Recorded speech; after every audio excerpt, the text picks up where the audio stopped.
Bago ko simulan ng kwento, gusto ko munang humingi ng kaunting suporta, lalo na sa mga bago palang nakikinig sa channel na ito. Kung nag-e-enjoy kayo sa mga ganitong kwento, huwag kalimutang mag-subscribe, i-like ang video, at i-share ito sa inyong mga kaibigan.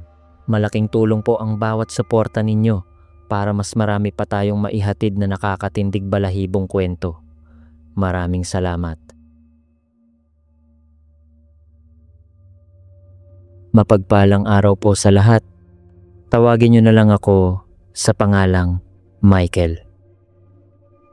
34 na taong gulang na ako ngayon at security guard po ako dito sa isang pribadong sementeryo sa Guiguinto, Bulacan.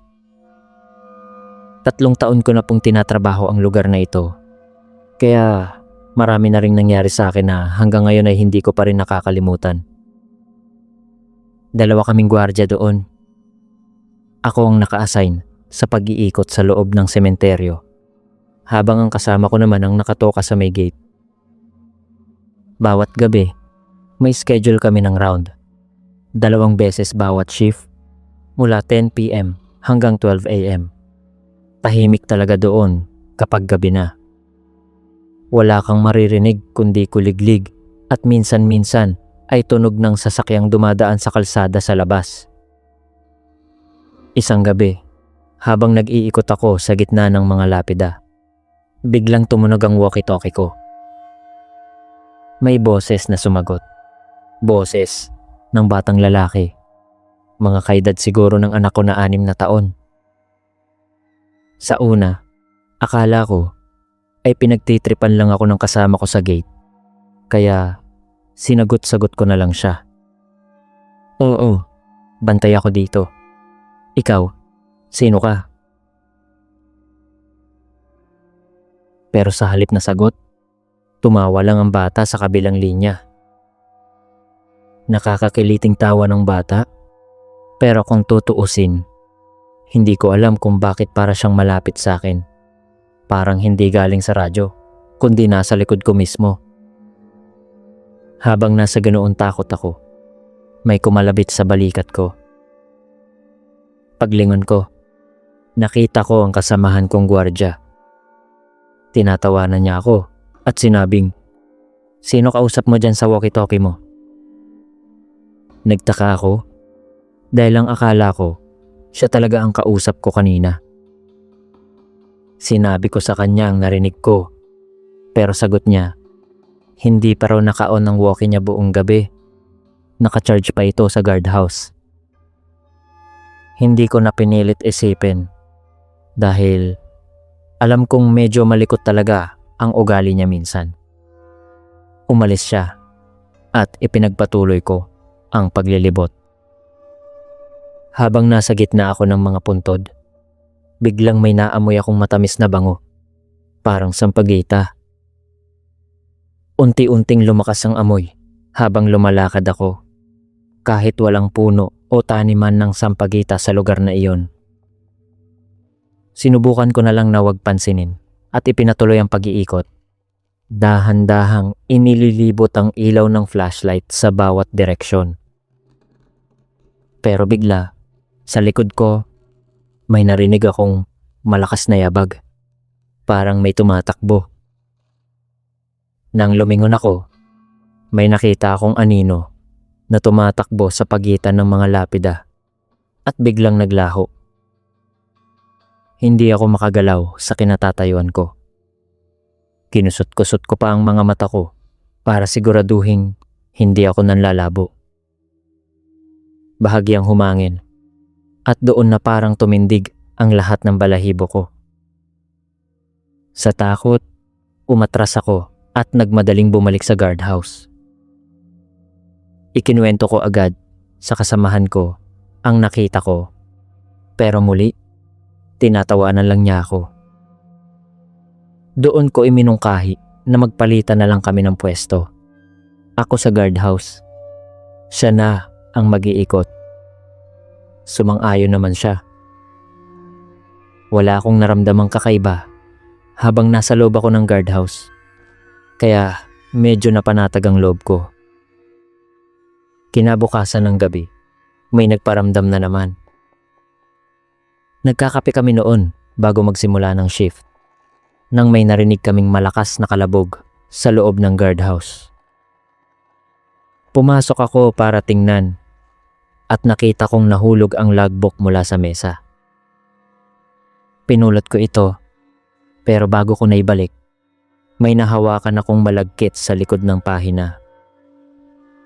Nang tumingin ako, nagulat ako.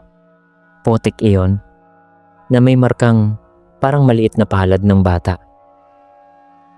Ipinagkibit balikat ko na lang at pinunasan bago ibinalik sa mesa. Bandang hating gabi, nakaupo lang ako sa monoblock sa labas ng guardhouse. Pilit na pinipigilan ng antok kahit 3 na akong tasa ng kape ang nainom. Naramdaman ko ang isang malamig na buga ng hangin sa tenga ko. Hindi ko pa rin ito pinansin dahil sa antok, kaya kinuskus ko na lang ang tenga ko. Pero doon, may isang boses na nagsalita. Boses ng bata ulit na nagtanong kung anong oras na. Sagot ako agad. Tiningnan ko ang relo ko. Pero nang ma-realize kong walang batang kasama sa amin sa sementeryo, saka ako napabalikwas. Lumingon ako sa gilid kung saan galing ang boses at wala akong nakitang tao. Nanginginig ang boses ko nang sagutin ko siya. At kahit alam kong dapat mahinahon akong kumilos bilang guwardiya, hindi ko na kinaya ang bigat ng hangin sa paligid. Doon na ako kumaripas ng takbo. Sumigaw-sigaw ako sa loob ng sementeryo. Hinahanap ang kasama ko. Ramdam kong bumigat ang likod ko. Parang may nakasakay habang tumatakbo ako. Mabuti na lang, nakita ko agad siya. Gulat na gulat din siya sa kinuwento ko. At sabi niya, nandito lang daw siya kaninang mismo at kakaalis lang niya doon. Nag-away pa nga kami noon dahil nahihiya siyang aminin na baka totoo ngang minumulto na ako. Ang ginawa na lang namin, nanatili kami sa guardhouse buong magdamag. Nagpatugtog pa ng Christian songs para may kapanatagan. Bukod sa mga naranasan ko, may kwento rin ang kasamahan ko. Noong siya lang ang nagra-round, madalas niyang nararamdaman na may nakatingin sa kanya. Minsan, napadaan siya sa isang rebulto at bago pa siya makalagpas, may narinig siyang parang langit-ngit mula sa likod niya. Nang lumingon siya, nakatingin na raw sa kanya ang mismong rebulto. Kakaiba ang tingin, para bang buhay. Naunahan siya ng takot at agad umalis. Madalas din daw siyang nakakarinig ng usapan sa loob ng guardhouse. Pero kapag nirecheck niya, walang taong makikita. Minsan, may lumalabas na maliit na liwanag, parang kandila, kahit walang nagsindi. 3 taon na po ako dito. 5 taon naman siya. Pero hanggang ngayon, hindi kami nawawalan ng ganitong karanasan. Nasasanay na rin po kami minsan, pero may mga gabi pa rin na hindi maiwasan ang matakot. Lalo na kapag may nararamdaman akong parang may humihila sa paa ko sa gabing malamig. Hindi naman sila nananakit. Nagpapakita lang talaga at nagpaparamdam. Kung minsan pa nga, kahit tapos na ang shift ko at pauwi na, naaalala ko pa rin yung tawa ng batang boses na yon. At hanggang ngayon, tuwing tatawag ang radyo sa gitna ng gabi, hindi ko na agad-agad sinasagot.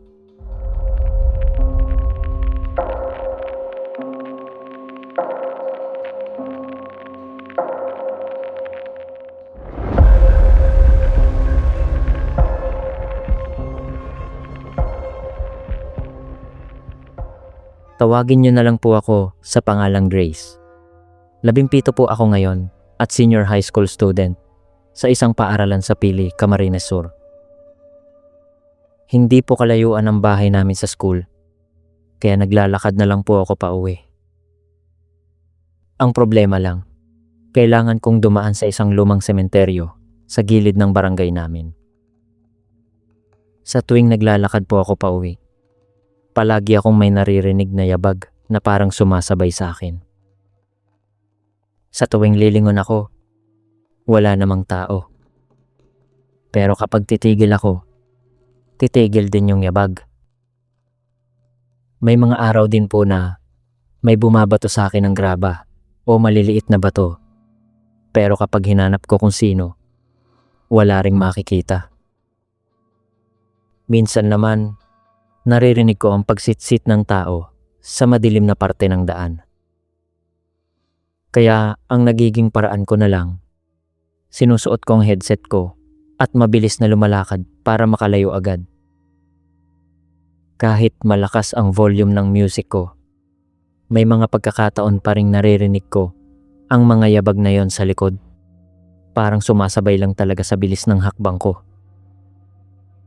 Isang gabi, 6:00 na ako nakauwi dahil may tinapos pa kaming school activity.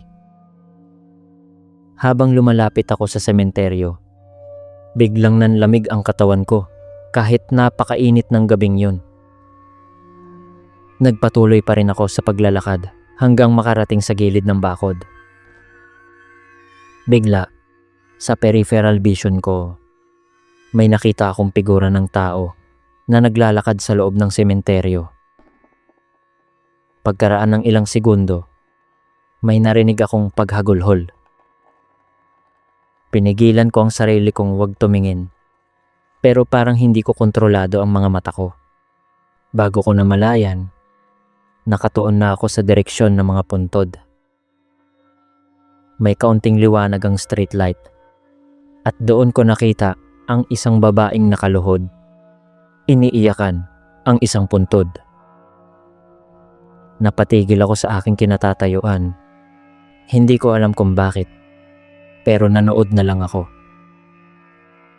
Unti-unti siyang lumingon sa akin at halos takasan ako ng kaluluwa ko dahil pulang-pula ang mga mata niya. Sa sobrang takot, tumakbo ako kahit nanginginig ang tuhod ko. Ayoko na sanang dumaan doon uli, pero wala akong ibang paraan pa uwi. Hindi naman ako kayang mag-tricycle araw-araw. Kaya, kagaya ng dati, doon pa rin ako dumaan. Isang umaga, mga 4:30, kakatapos lang umulan, kaya napakahamog pa ng paligid. Wala akong napansing kakaiba noon. Dumiretso lang ako sa paglalakad. Hanggang sa may napansin akong hamog na parang unti-unting nabuo ang hugis ng isang tao. Nakatayo lang doon, parang naghihintay sa akin. Naunahan ako ng takot at hindi na ako tumuloy sa daan na yon. Mula noon, palagi na akong sinusundo ni Mama sa gabi dahil ikinuwento ko sa kanya ang lahat. Isang gabi, habang naglalakad kami pauwi, naramdaman ko na naman ang kakaibang lamig. Sabi ni Mama, huwag ko na lang daw pansinin. Pilit kong iniwaksi yon sa isip ko. Pero bigla, may naramdaman akong malamig na dampi ng palad sa balikat ko. Akala ko si Mama yon, kaya sinisi ko siya.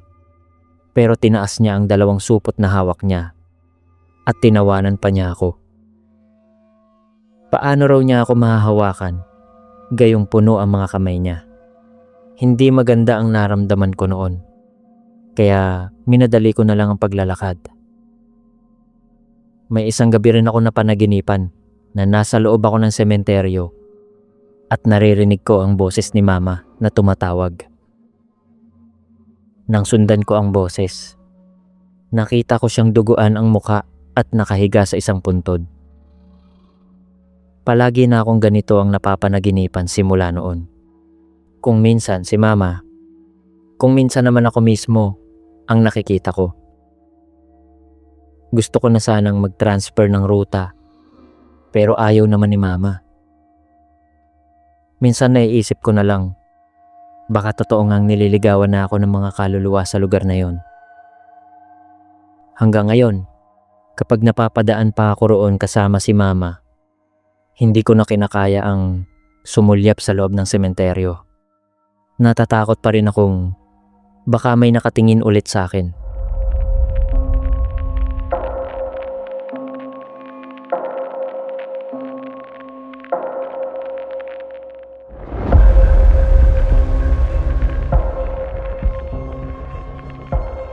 Hello po sa inyo. Itago nyo na lang po ako sa pangalang Julius. 25 na ang edad ko ngayon at content creator po ako. Mahilig mag-imbestiga at mag-vlog, lalo na sa mga lumang sementeryo. Aminin ko po, may mga naranasan din akong kababalaghan sa larangang ito.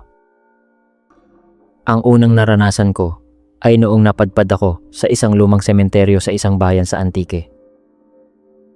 Yun po kasi ang orihinal na sementeryo bago pa itayo yung bago at ginagamit na ngayon.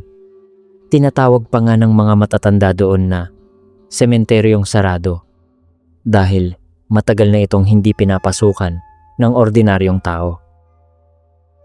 Nang una kong makita yung lugar, tuwang-tuwa ako dahil grabe ang atmosphere para sa content. Mga puno na sumisilip sa mga lapida, mga rebultong may kalawang na at yung tahimik na klase ng katahimikan na parang may kasamang paninigurado sa'yo na huwag kang maingay. Habang inaayos ko ang kamera para sa unang shot, napansin kong puno ng puting bilog ang screen. Parang orbs. Pero kapag titingnan ko naman ang aktual na kinukunan, wala talagang nakikitang bilog doon. Hindi ko na masyadong pinansin. At pagkatapos ng ilang segundo, bumalik din sa normal ang screen. Nang subukan ko na magsimula ng take, saka naman umarte yung camera. Palaging nagfo-focus yung face detection sa isang partikular na lapida. Walang larawan man lang doon, pero doon lang talaga umiikot ang autofocus. Kaya paulit-ulit akong na-delay. Habang nagsasalita ako sa harap ng kamera para ipakilala ang sementeryo, may narinig akong pagtawa. Pero wala akong kasama roon. Nang panoorin ko yung mga clip, sa kalagitnaan ng bawat isa, may nakikitang bumubulong o umiiyak na boses.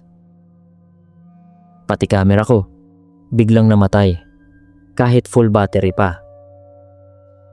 Napilitan akong umuwi na walang nakuhang magandang footage. Kinabukasan, sinamahan ako ng pinsan ko sa pagbabalik dahil ayaw ko namang mag-isa muli. Kahit papaano, may kasama akong nakakausap kung sakaling may kakaiba ulit. Kinuha ko yung bago niyang camera para pang testing naman. Dala-dala rin namin ang extra battery pack sakaling ulitin yung insidente kahapon. Sa gate namin nagumpisa ng shot. Ako sa harap habang ipinapakilala ang lugar. Bigla, itinigil niya yung pagkuha. Namumutla siya, sabing umalis na kami dahil naninindig yung balahibo niya sa hindi malamang dahilan. Ayaw ko sanang sumuko dahil sayang naman ang lakas na ginawa namin. Kaya ipinilit kong ituloy. Pagkatapos sa gate, pumunta kami sa lumang guardhouse. Doon ko sinanay ang script ko habang inaayos naman ng pinsan ko ang angle ng camera. Habang binabasa ko ang linya ko, may narinig kaming boses. Umalis na kayo. Paulit-ulit, malinaw, at parang galing lang sa loob ng guardhouse mismo. Lumingon-lingon kami sa paligid, pero wala kaming makitang tao. Wala kahit anino, wala kahit yabag pahabol. Doon ko namalayan na tumigil ang mga kuliglig, na parang sabay-sabay silang natigil sa pagkanta. Halatang natatakot na yung pinsan ko, at aaminin ko, ako rin. Pero Pinilit kong itago yon. Sinabi ko, tapusin na lang natin. Uuwi na tayo agad. Habang nagsisimula na kami ulit, may naramdaman akong kakaiba. Parang may nakatingin sa amin mula sa gilid ng malaking puno malapit sa rebulto. Sipat-sipat ako roon. Pero kapag tinitignan ko ang taas ng lapida, cross lang naman ang nasa itaas.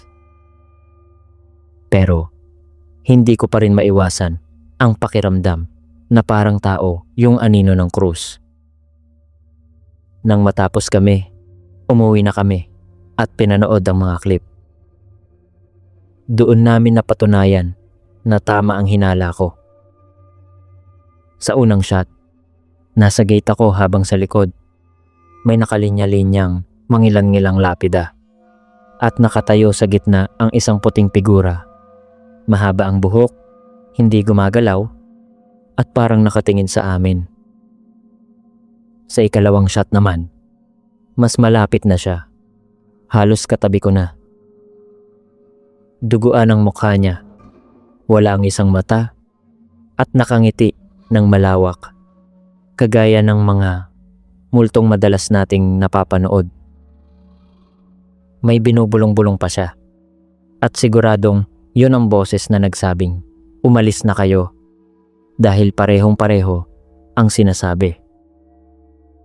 Ipinakita ko ang video sa mga magulang ko at maging sila ay hindi rin makapaniwala. Doon lumabas ang kwento ni Papa. Dati raw, may babaeng ginahasa at dinala sa sementeryong yon. Pinagsamantalahan siya at doon na rin pinatay. Kaya raw nilipat ang libingan at ginawa ang bagong sementeryo dahil tuwing may bumibisita sa lumang lugar, nagpaparamdam ang babae.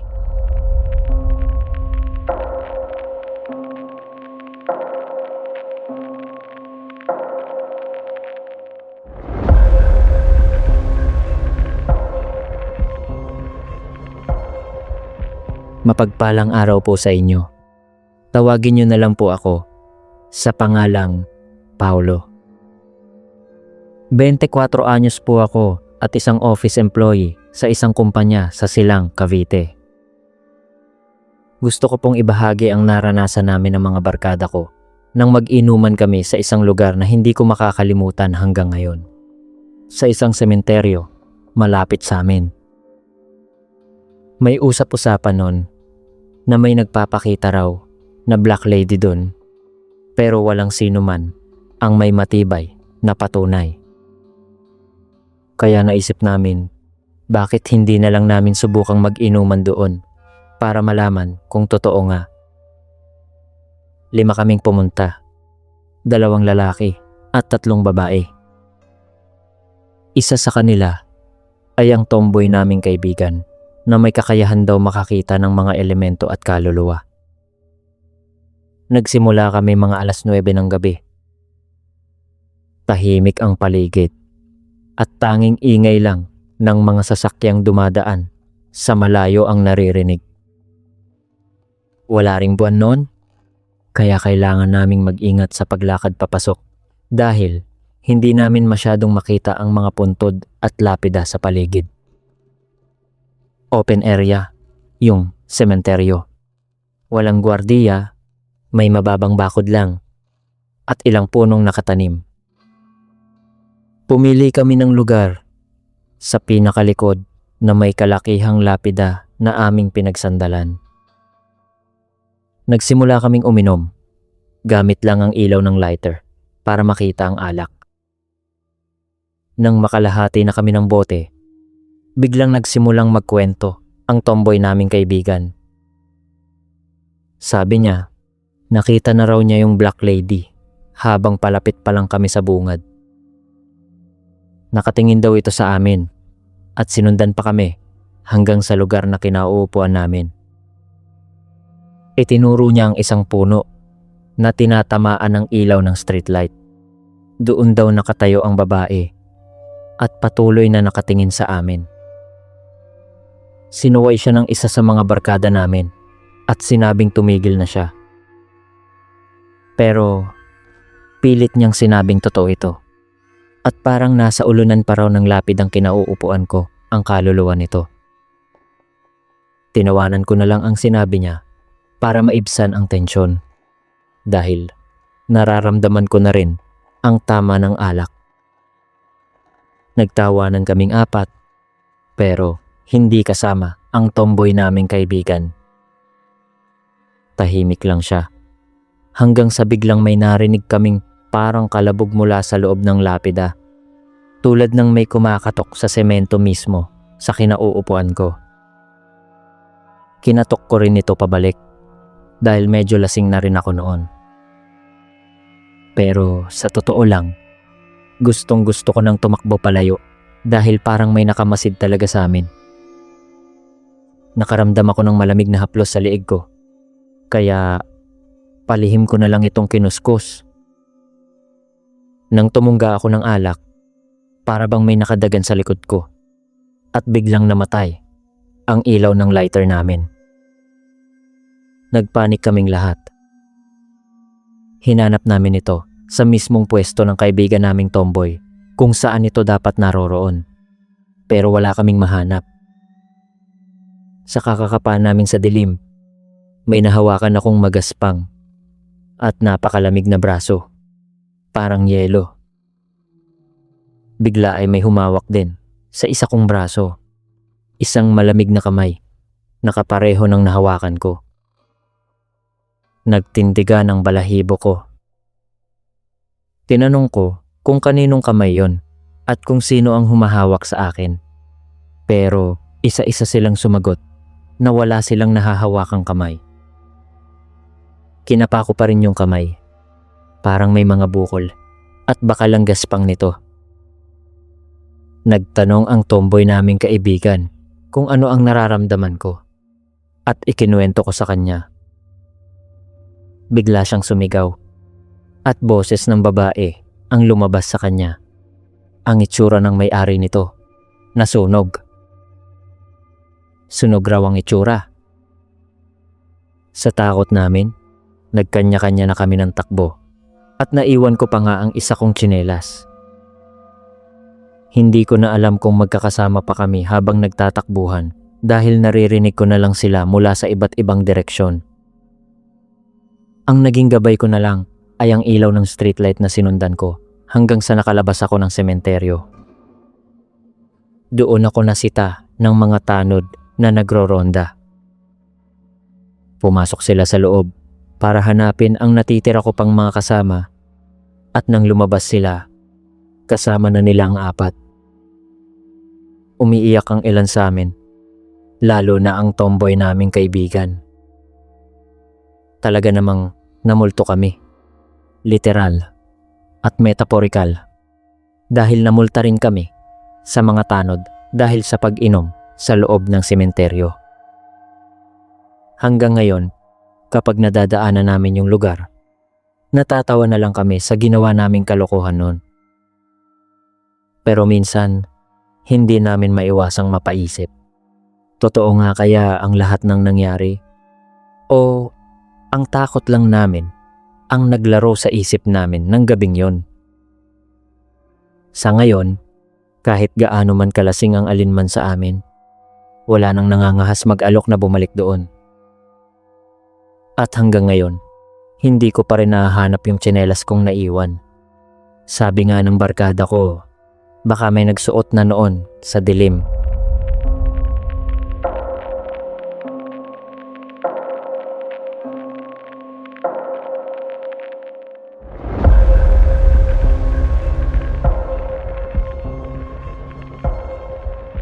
Hello po sa inyo. Itago nyo na lang po ako sa pangalang Leslie. 16 na taong gulang po ako ngayon. Isang estudyante at nakatira kami sa Binalonan, Pangasinan. Malayo ang ibang kabahayan sa amin, pero may isang kapitbahay. Kaming halos bakod na lang ang paghahati, ang sementeryo. At palagi po kaming may napapansing kakaiba mula noon. Ang una naming napansin ay tuwing hapon.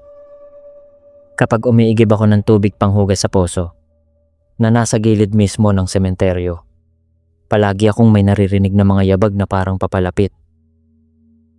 Sa tuwing inaabangan ko kung sino ang dumarating, wala naman. Kahit gabi, naririnig din namin ni Mama na parang gumagalaw yung poso na tila may gumagamit doon. Pero sa tuwing tinatapatan ito ni Papa ng ilaw, titigil agad ito. At pagkalipas ng ilang minuto, magsisimula na naman. Sabi lang ni Papa, wag na lang daw naming pansinin dahil normal na raw sa amin yun. Matagal na kasi kaming nakatira sa gilid ng sementeryo kaya sanay na siya sa mga ganitong maliliit na paramdam. May isang hapon, mga 5:30, madilim-dilim na ang paligid dahil late na akong umuwi. Nasa bungad na ako ng sementeryo nang marinig kong tinatawag ako ni Mama. Sa una, hindi ko pinansin dahil akala ko namamalikmata lang ako. Pero paulit-ulit siyang tumawag hanggang sa umabot sa puntong umiiyak na ang boses niya. Dahil doon, imbis na tuloy-tuloy ako sa pag-uwi, pumasok ako sa loob ng sementeryo para hanapin siya. Hinanap ko kung saan galing ang boses. Pero tuwing malapit na ako, parang umaatras at lumilipat ito sa ibang bahagi. Naikot ko halos ang buong sulok ng sementeryo hanggang sa nakarating ako sa bakod kung saan nakita ko ang kapatid kong lalaki. Tinanong niya ako kung anong ginagawa ko roon. Sinabi ko sa kanya na hinahanap ko si Mama. Napakunot ang noo niya at sumigaw. Tinawag niya si Mama. Sandali pa, lumabas si Mama mula sa loob ng bahay. Napatigil ako roon dahil hindi ko agad maproseso ang nangyari. Sinabi ko sa kanya ang narinig ko kanina, pero hindi na siya nagsalita. Kinawayan lang niya akong pumasok.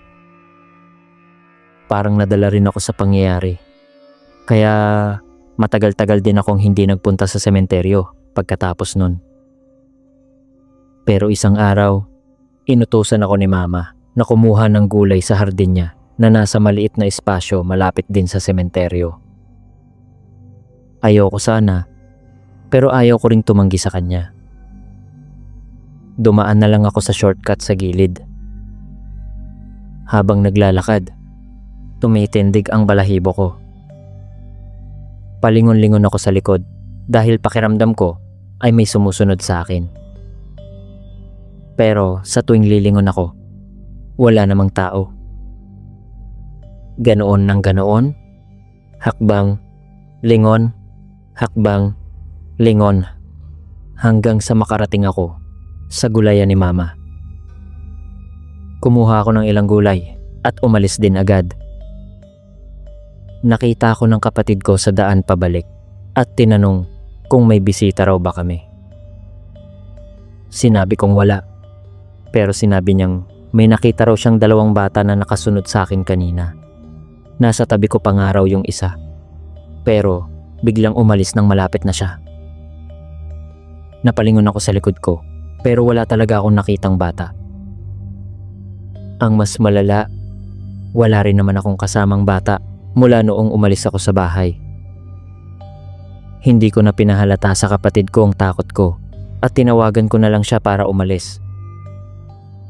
Buong paglalakad pabalik sa bahay, ayaw kong lumingon kahit alam kong may naramdaman akong parang sumusunod pa rin sa amin hanggang sa gate ng bakuran namin.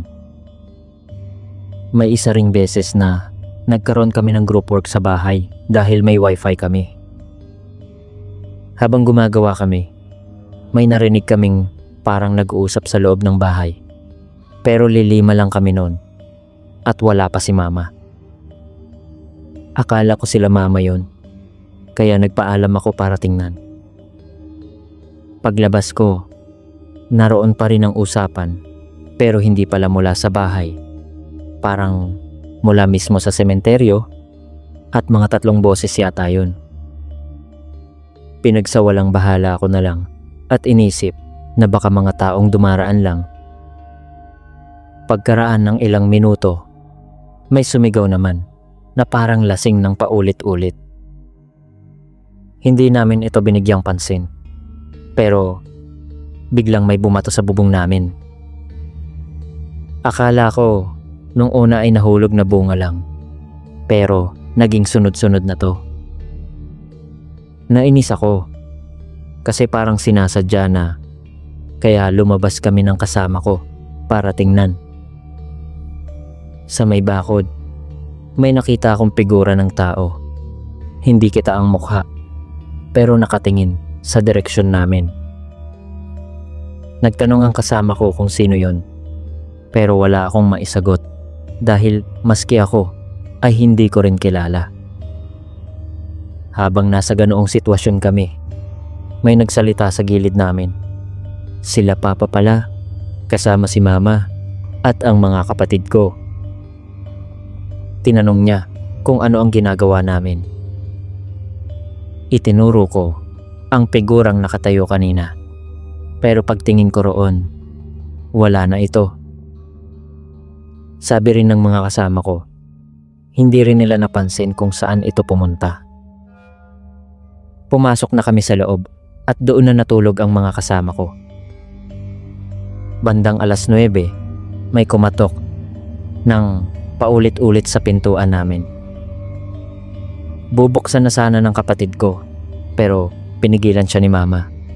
Pinaupo niya ito ulit at sinabing hayaan na lang. Pagkaraan ng ilang saglit, tumigil na ang pagkatok. Doon na sinabi ni mama ang lahat sa amin. Nabukas pala ang third eye niya. Nagulat ako kasi sa loob ng maraming taon, hindi ko alam na may ganoon palang kakayahan si mama. Sabi niya, nakita rin niya yung taong tinitingnan namin kanina. Hindi raw ito tao, kundi multong nananamantala sa amin. Marami pa siyang ikinuwento tungkol sa sementeryo at nang gabing yon, nagsama-sama na lang kami sa labas kasama si mama at hindi na kami natulog sa loob.